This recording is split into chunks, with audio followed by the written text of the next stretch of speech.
আল্লাহ যেসব ধন সম্পদ তোমাদেরকে দান করেছেন, এর প্রতিনিধি বানাইছেন, তোমরা তার থেকে আল্লাহর রাস্তায় খরচ করো। এর দ্বারা বোঝানো হচ্ছে ধন সম্পদের আসল মালিক আল্লাহ, তোমার কাছে কিছুদিনের জন্য আমানত রাখা হয়েছে। আর ওই ধনীদেরকে বলা হয়েছে ওয়াল্লাযীনা ফী আমওয়ালিহিম হাক্কুম মা'লুমুল লিস-সাইলি ওয়াল মাহরুম। ধনীদের সম্পদের মধ্যে গরিবদের অধিকার আছে। আল্লাহ রাব্বুল আলামিন বলছেন ধনীদেরকে যে গরিবরা তোমার করুণার পাত্র নয়, বরং তোমাদের সম্পদে আছে তাদের অধিকার, সে অধিকার তোমরা আদায় করে দাও। এবারে আল্লাহ রাব্বুল আলামিন এভাবে করে কোরআনের মধ্যে বারবার এই কথা বলেছেন, ওয়ানফিকু মিম্মা রাযাকনাকুম, আমি তোমাদেরকে যে রিজিক দান করেছি তার থেকে তোমরা খরচ করো গরিব জনসাধারণের জন্য। প্রশ্ন উঠলো, হে রাসূল কি খরচ করব? আল্লাহ জবাবটা শিখাই দিলেন, ওয়ায়াসআলুনাকা মাযা ইউনফিকুনা কুলিল আফওয়া। আল্লাহ রাব্বুল আলামিন বলেন, নবী হে, আপনাকে প্রশ্ন করা হয় কি খরচ করব, আপনি বলে দেন প্রয়োজনের অতিরিক্ত জিনিস আল্লাহর রাস্তায় খরচ করে দাও, যেটা তোমার কাজে লাগছে না, তোমার ব্যক্তিগত এবং তোমার পরিবারের জন্য রেখে বাকি জিনিসটা তুমি আল্লাহর রাস্তায় মানুষের জন্য, গরিবদের জন্য খরচ করে দাও। তিরমিজি শরীফের হাদিসের মধ্যে এসেছে, আল্লাহ রাসূল বলেছেন মানুষের প্রত্যেকটি আদম সন্তানের খাওয়া পড়া, শিক্ষা, চিকিৎসা, বাসস্থান, এই জিনিসগুলির গ্যারান্টি আল্লাহ রাব্বুল আলামিন দিয়ে থাকেন, ইসলামী সরকার দিয়ে থাকে। ইসলাম অর্থনৈতিক নিরাপত্তার জন্য যেসব ব্যবস্থা গ্রহণ করেছে তার সবচেয়ে বড় কথা হলো সমাজের কর্মক্ষম ব্যক্তি যারা কাজ করতে পারে না তাদের রুজির জন্য তারা পরিশ্রম করবে, যারা কাজ করতে পারে তারা পরিশ্রম করবে। এটা হলো ইসলামের কথা। কোরআনে কারীমের মধ্যে সূরা জুমায় একথা বলা হয়েছে, فَإِذَا قُضِيَتِ الصَّلَاةُ فَانتَشِرُوا فِي الْأَرْضِ وَابْتَغُوا مِنْ فَضْلِ اللَّهِ وَاذْكُرُوا اللَّهَ كَثِيرًا لَعَلَّكُمْ تُفْلِحُونَ। আল্লাহ রাব্বুল আলামিন বলেন, নামাজ পড়া যখন হয়ে গেল, ফাইযা কুদিয়াতিস সালাত ফান্তাশিরু ফিল আরদ, নামাজ পড়া যখন হয়ে গেছে এখন আর ঘুমায় থেকো না, বেরিয়ে যাও, কলে কারখানায়, খেতে খামারে, অফিসে আদালতে কাজ করো। জোরে বলেন সুবহানাল্লাহ। ইসলাম কাজের ট্রেনিং দেয়, বসে থেকো না, নামাজ পড়া হয়েছে বেরিয়ে যাও। হাদিস শরীফে এসেছে, ইযা সাল্লাইতুমুল ফাজরা ফালা তানুমু আন তালবি আরযাকিকুম, যখন ফজরের নামাজ পড়া হয়ে গেল ঘুমায়ও না, ফালা তানুমু, ঘুমায়ও না, বেরিয়ে যাও, কল কারখানা, খেতে খামারে, অফিসে আদালতে উৎপাদন বাড়াও, কাজ করো, নিজের জন্য পরিশ্রম করো, অন্যের জন্য পরিশ্রম করো। হুজুর বলেছেন সেই ব্যক্তির মতো হতভাগ্য আর কেউ নাই যে নিজের জন্য পরিশ্রম করে না, অন্যের জন্য পরিশ্রম করে না, তার মতো হতভাগ্য আর কেউ হতে পারে না। ইসলাম কাজের কথা এভাবে বলেছেন, আর বলেছেন কি, এই কাজটা যখন করবে তখন কিন্তু আমাকে ভুলে যেও না, আমার কথা মনে রেখো। যখন তুমি কাজে বেরোবে, আমার ফাইযা কুদিয়াতিস সালাত ফান্তাশিরু ফিল আরদ ওয়াবতাগু মিন ফাদলিল্লাহ ওয়াযকুরুল্লাহা কাসীরান লাআল্লাকুম তুফলিহুন, যখন তোমরা রুজি তালাশের জন্য বেরোবে তখন আমার জিকির বেশি বেশি করে করবে। কার জিকির?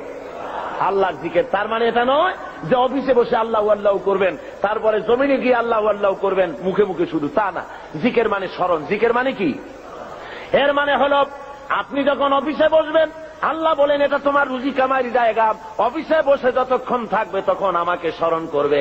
আমি যদি তোমার স্মরণে থাকি তাহলে বাম হাতের ইনকাম করা সম্ভব হবে না। কথা বোঝেন? বাম হাতের ইনকাম এটা আছে নাকি? চিটাগঙ্গে নাই বোধহয়, আছে।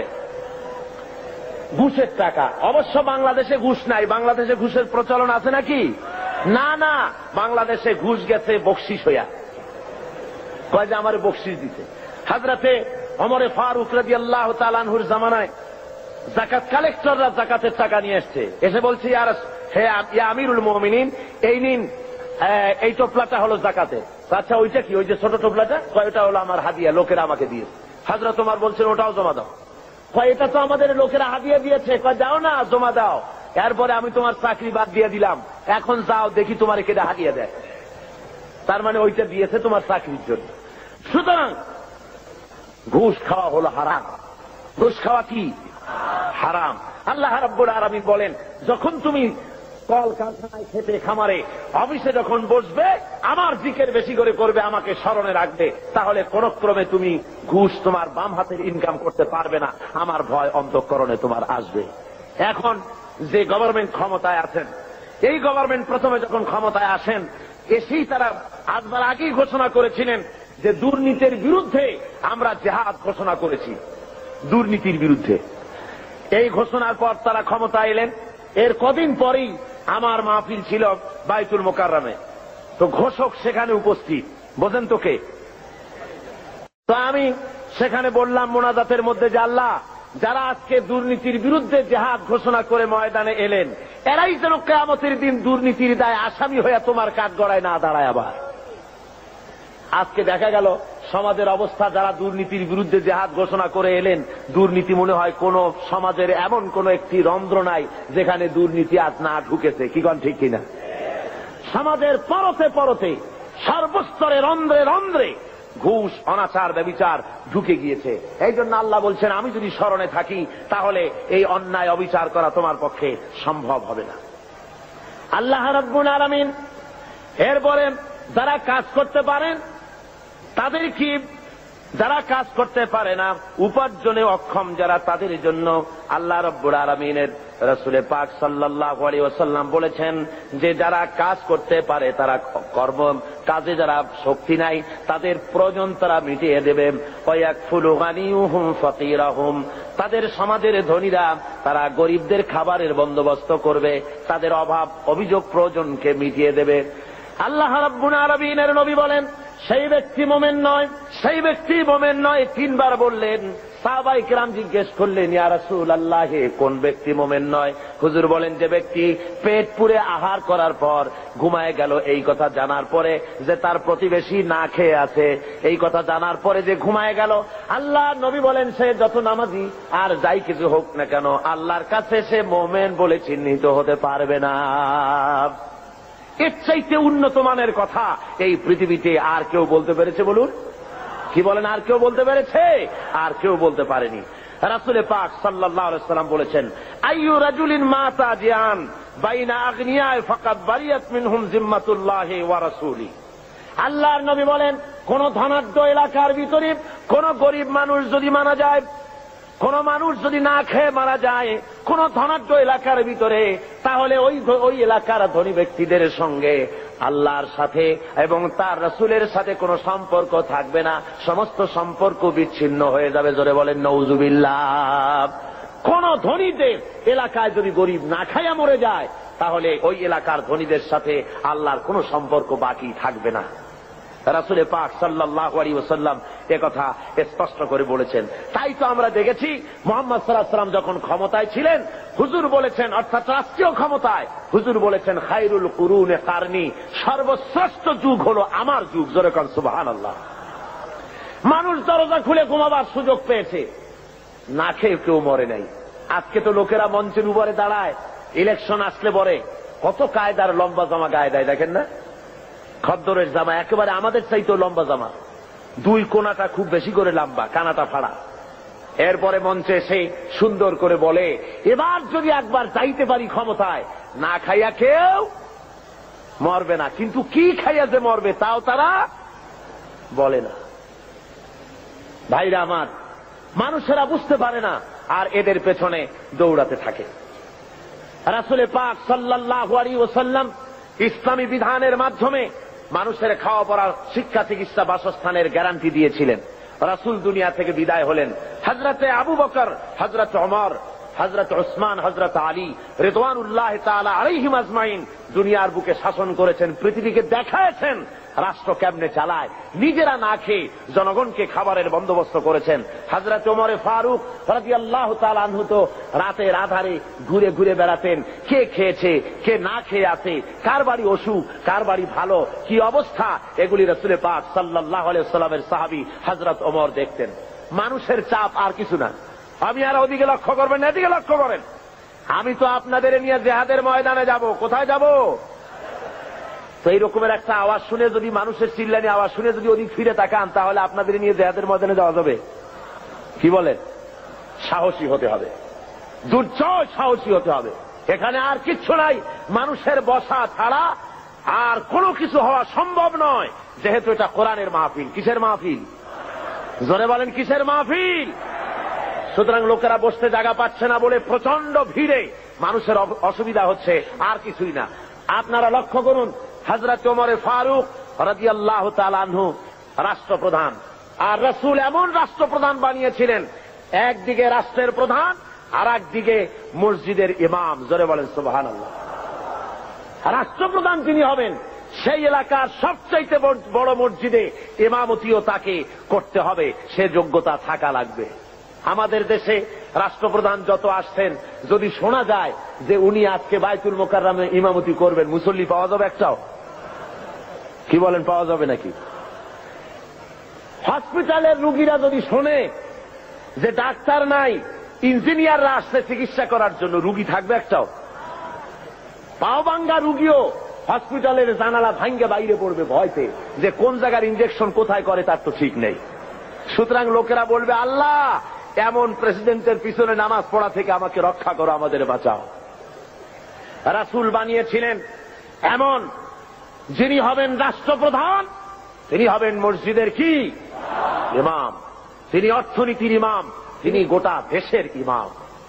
একদিকে ইমাম, আর একদিকে স্পিরিচুয়াল ওয়ার্ল্ড, অর্থাৎ আধ্যাত্মিক জগৎ, ইলমে মারফতের শৈল শিখরে আল্লাহ তাকে আরোহণ করিয়েছেন হযরত ওমর।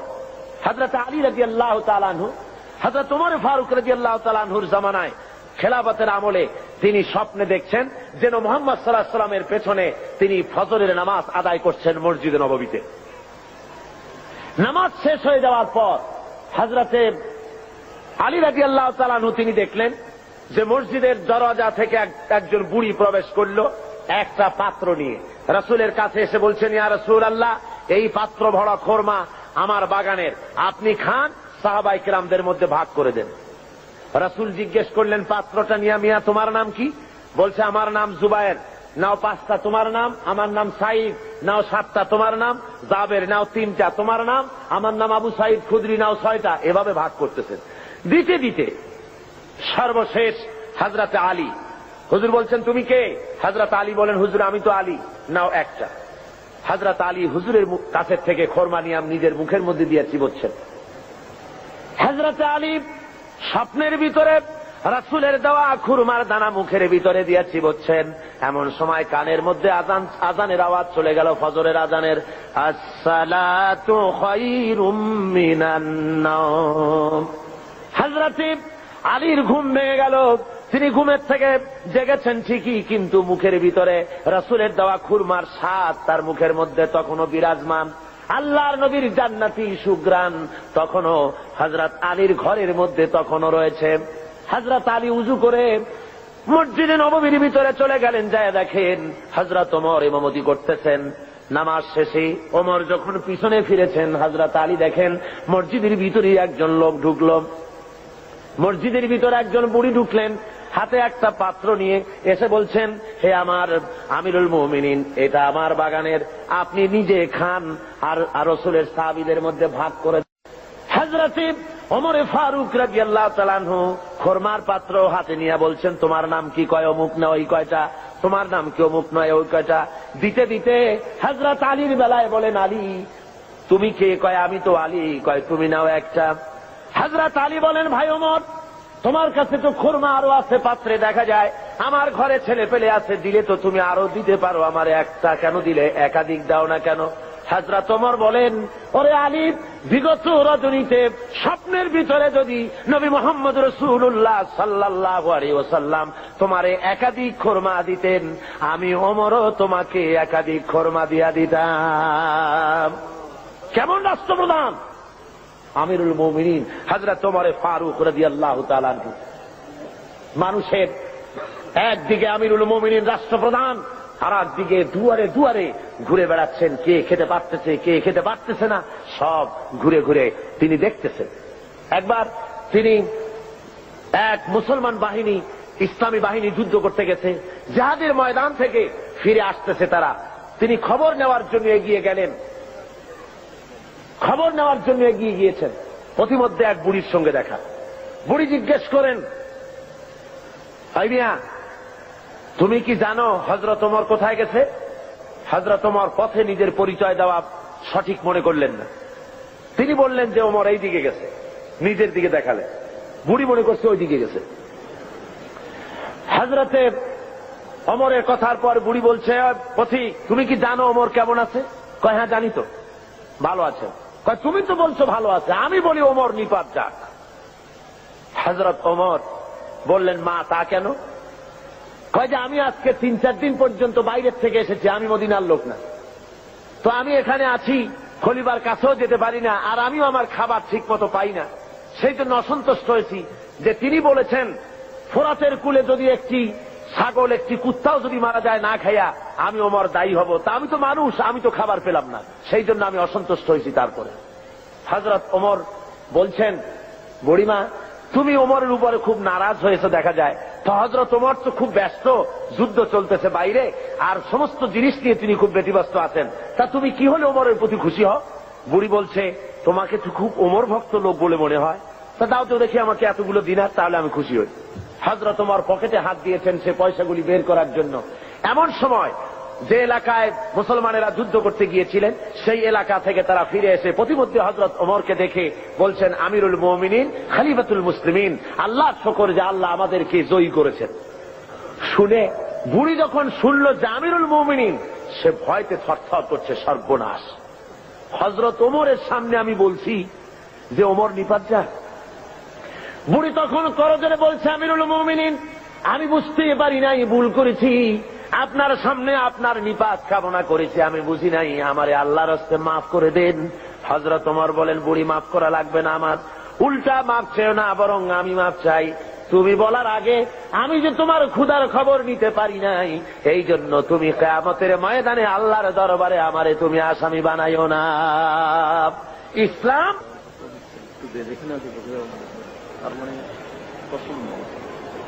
বন্ধুগণ, মানুষের প্রচন্ড ভিড়ে মানুষ মারা যাবার উপক্রম হচ্ছে কোন কোন আশেপাশে। তো আমি যদি আপনাদের বলি একটু চাপতে, আপনারা কি পারবেন? আমিও জানি আপনারা পারবেন, কিন্তু দাঁড়াবেন না, কেউ দাঁড়াবেন না, দাঁড়াবার কোনো পারমিশন নাই, বেয়াদবি করবেন না। বসা অবস্থায় একটু এগোন তো, বসা অবস্থায় চতুর্দিক থেকে কেউ কোনো মুসলমান দাঁড়াবে না। বসা অবস্থায় একটু চেপে আসেন আর একটু মহব্বতের সাথে জিকির করেন, লা ইলাহা ইল্লাল্লাহ, খুব জোরে করেন, লা ইলাহা ইল্লাল্লাহ,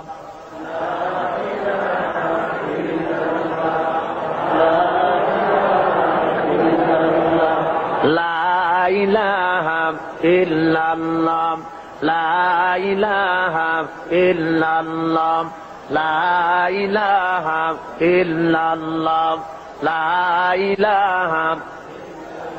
আরো জোরে করুন,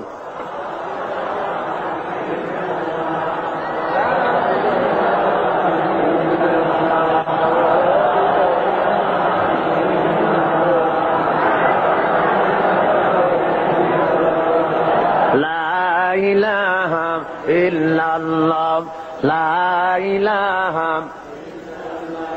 লা ইলাহা ইল্লাল্লাহু মুহাম্মাদুর রাসূলুল্লাহ। ভাইরা আমার, ইসলাম যাকাতের মাধ্যমে এবং পারস্পরিক দানের মাধ্যমে মানুষের দরিদ্রতা দূর করার ব্যবস্থা করেছে। হযরত ওমর ইবনে আব্দুল আজিজ রাহমাতুল্লাহ আলাইহির যুগে বাজারে বাজারে শহরাত করা হতো, যাকাত কে নেবে, যাকাত কে নেবে, একটা লোক যাকাত নেব আমি, এইরকম লোক পাওয়া যায় নাই। জোরে কোন সুবহানাল্লাহ, লোক পাওয়া যায় না। হযরত ওমর ইবনে আব্দুল আজিজ রাহমাতুল্লাহ আলাইহির জামানায় একটা লোক অনেকগুলি যাকাতের সদকার টাকা নিয়ে ঘুরতেছেন, কারে দেবে, গরিব তালাশ করতেছে। তালাশ করতে করতে 3 দিন হয়ে গেছে, পায়নি। শেষ পর্যন্ত মরুদ্যানের ভেতরে বসে ঝিমোচ্ছে। এমন সময় দেখে যে আর একটা লোক সেখানে আসছে, গায়ের জামা কাপড় ময়লা, বিরাট একটা গাচ্ছি।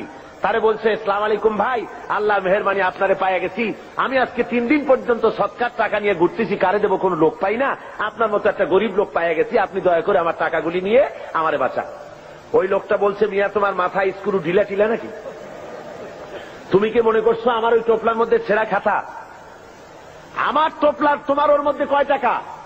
কয় যে এত, তা আমারটা গুনিয়ে দেখো, তোমারটা চাইতে অনেক বেশি। তুমি ঘুরছো 3 দিন, আমি ঘুরেছি 1 সপ্তাহ। পুরা এলাকায় সৎকার টাকা নিতে পারে এমন গরিব খুঁজা পাইলাম না। জোরে বলেন সুবহানাল্লাহ, জোরে বলেন সুবহানাল্লাহ। এটা কিসের বরকতে হয়েছে? ইসলামের বরকতে। জোরে বলেন কিসের বরকতে? ইসলামের বরকতে। আল্লাহ রাব্বুল আলামিনের হাবিব বলেন, তুখাযু মিন আগনিয়াইহিম ওয়া তুরাদ্দু আলা ফুকারাইহিম।